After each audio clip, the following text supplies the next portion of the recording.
بسم اللہ الرحمن الرحیم۔ السلام علیکم جی ناظرین، میں آپ سبھی لوگوں کو عثمان انفو چینل میں خوش آمدید کہتا ہوں۔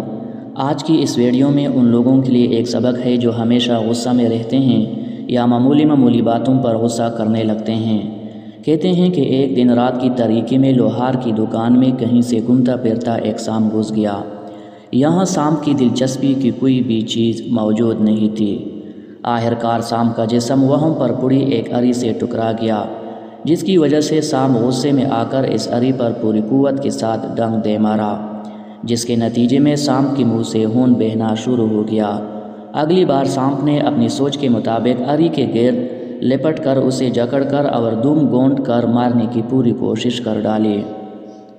دوسرے دن جب دکاندار نے ورکشاپ کھولی تو ایک سانپ کو اری کے گرد لپٹے مردہ پایا، جو کسی اور وجہ سے نہیں، محض اپنی تیش اور غصے کی بین چڑھ گیا تھا۔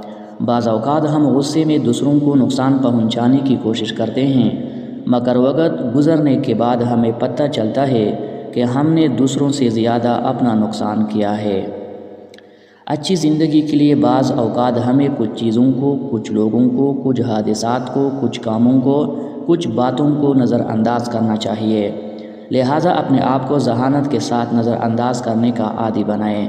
ضروری نہیں کہ ہم ہر عمل کا ایک رد عمل دکھائیں۔ ہماری کچھ رد عمل محض ہمیں نقصان ہی نہیں دیں گے، بلکہ ہو سکتا ہے کہ ہماری جان بھی لے لیں۔ جی ناظرین، یہ تھی ہماری آج کی ویڈیو۔